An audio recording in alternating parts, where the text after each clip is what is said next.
Welcome back to the channel. So, I was going to skip today and make it my first actual day of rest. Coincidentally, it's Sunday. But just like with going to meetings and doing all my spiritual practices and physical practices, momentum's a great thing. So, I'm going to ride this wave while I got it.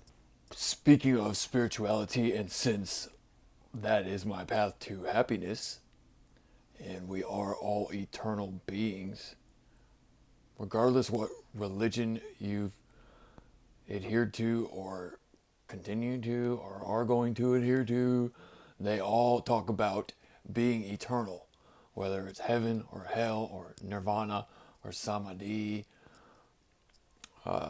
So get used to it. We're going to stick around. You have to love yourself because you're going to spend the most time with yourself. This is from one of my favorite spiritual teachers, Ram Dass's book called Polishing the Mirror. And it's called Aikido Surprise, and it's about a great Aikido master named Terry Dobson. A major turning point in my life came as an unexpected surprise one day in the middle of a quiet spring afternoon on a sleepy train in the suburbs of Tokyo. It all started as the old train car was clanking and railing over the trails. It was comparatively empty. A few housewives with their kids in tow, some old folks out shopping, a couple off-duty bartenders casually glancing through their sports section of the local newspaper. I was gazing absently at the drab houses and dusty hedgerows. Then, as the doors opened at one unremarkable station, the calm afternoon was suddenly shattered. A man on the platform bellowed at the top of his lungs, yelling violent, obscene, incomprehensible curses. Just before the doors closed, the still yelling man staggered into our car. He was big, drunk, and dirty. He wore laborer's clothing. His ragged shirt was stiff with dried vomit, his hair crusted with filth. His bloodshot eyes were bugged out, beaming scorn and hatred to all who caught his glance. Screaming obscenities, he swung his big fist wildly at the first person he could reach, a scared young woman holding a baby. The blow glanced off her shoulder, sending her spinning into the laps of an elderly couple. It was a miracle that she was not badly hurt and the baby was unharmed. As the frightened young woman ducked for cover, protecting her baby, the elderly couple jumped up and scrambled towards the other end of the car. They were terrified. The big laborer aimed a wobbling kick at the retreating back of the old lady. "You old," he bellowed, "I'll kick you." He missed, as the old woman barely scuttled to safety. This so enraged the wretched drunk that he grabbed the metal pole in the center of the car and tried to wrench it out of its stanchion. I could see that one of his hands was cut and bleeding, likely from an earlier scuffle. The train lurched ahead, the scattered passengers frozen with fear. I stood up. I was young then, and in pretty good shape. I stood 6 feet, weighed 225, and spoke fluent Japanese. I've been putting in a solid 8 hours of Aikido training every day for the past 3 years. I like to throw and I like to grapple. I thought I was tough. Trouble was, my martial arts skills was untested in actual combat. As students of Aikido, we were not allowed to fight. My teacher, the founder of Aikido, taught us each morning that the art was devoted to peace. Aikido, he said again and again, is the art of reconciliation.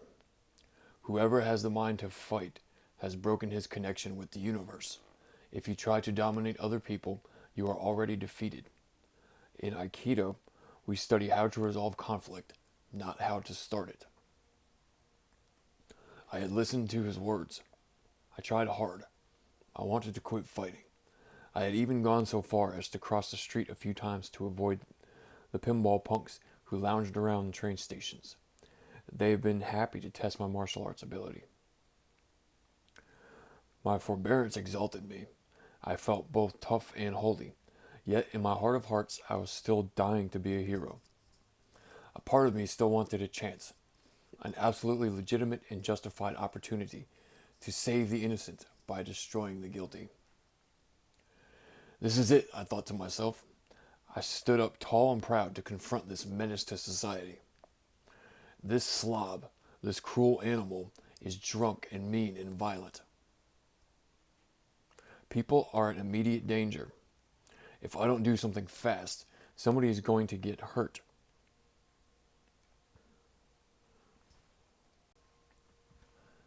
It's time to take his ass to the cleaners. Seeing me stand up, the belligerent drunk relished the chance to focus his rage. Aha, he roared. A foreigner. You need a lesson in Japanese manners, he said. He landed a heavy punch on the metal pole beside him to give weight to his words. Holding on to the commuter strap overhead, I gave him a slow look of disgust and dismissal. I gave him every bit of pissed off nastiness I could summon up. I planned to take this filthy turkey apart, but he had to be the one to make the move first. And I wanted him mad, because the madder he got, the more certain my victory. I puckered my lips and blew him a sneering, insolent kiss. It hit him like a slap in the face. All right, he hollered. You're going to get a lesson. He gathered himself in a mad rush for me.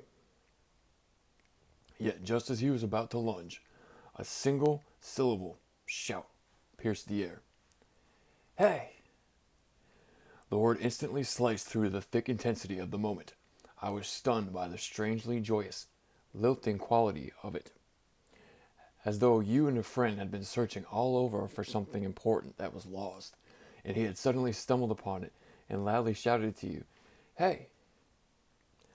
I wheeled to my left. The drunk spun to his right. We both found ourselves staring down at a little old man. He must have been well into his 70s, this tiny gentleman, sitting there immaculate in his kimono. He took no notice of me, but beamed delightedly at the laborer, as though he had a most important, most welcome secret to share. Come here, the old man said in easy Japanese vernacular, beckoning to the drunk. Come here and talk with me. He waved his hand lightly towards the seat next to him. The big man followed, almost as if on a string. He planted his feet belligerently in front of the old gentleman and towering threateningly over him. Talk to you, he roared above the clacking wheels. Why the hell should I talk to you? The drunk now had his back to me.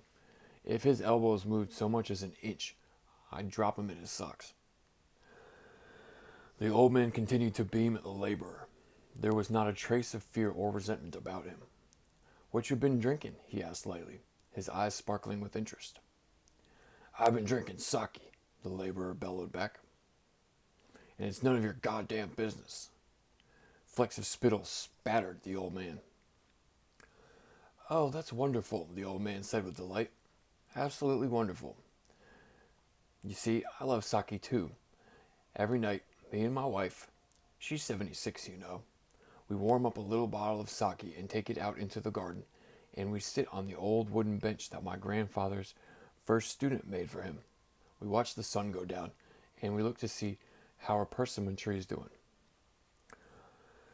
My grandfather planted that tree, you know, and we worry about whether it will recover from those ice storms we had last winter. Persimmons don't do well after ice storms. Although I must say that ours has done rather better than I expected, especially when you consider the poor quality of the soil. Still, it's most gratifying to watch when we take our sake and we go out and enjoy the evening, even when it rains.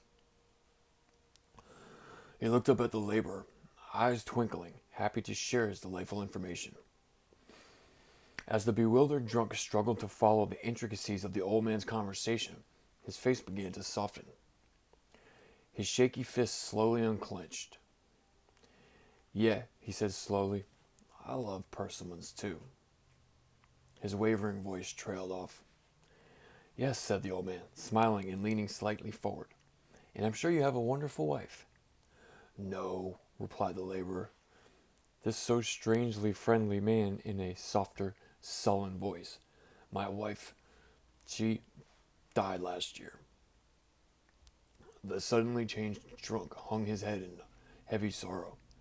Then, gently swaying with the motion of the train, this big burly man, who was so threatening just a moment ago, began to sob. I don't got no wife. I don't got no home anymore. I lost my job. I don't got no money. I don't got nowhere to go. I'm so ashamed of myself. Big tears rolled down his cheeks. A spasm of pure despair rippled through his body.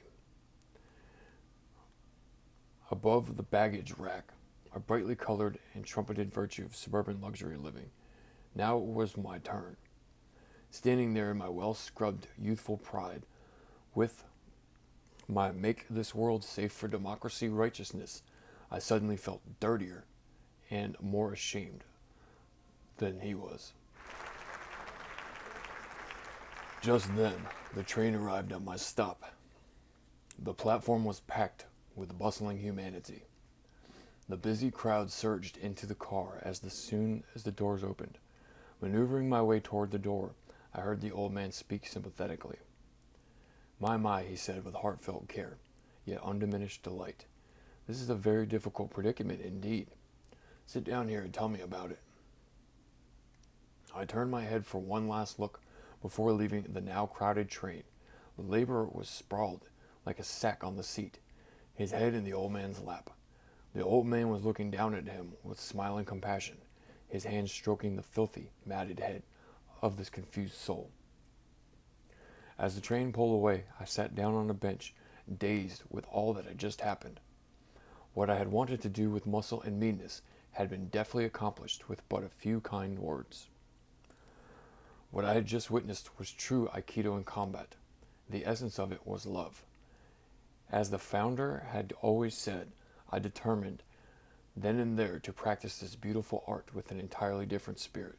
I yearned to be able to move from the heart like this old man and using the deep principles of Aikido, yet it would be a long time before I could fully embody what I had seen on that unforgettable ride. I'm so grateful for this reading because it just reminds me of Ahimsa in action, which is the yogic principle of doing no harm, and extremely important for us in today's society to carry this out and live it the way the world is. But Ahimsa, or doing no harm, is a lot more than simply not dropping somebody on the train. It's bringing compassion to every situation, because there's a lot of suffering out there that we don't understand, but we all hold suffering.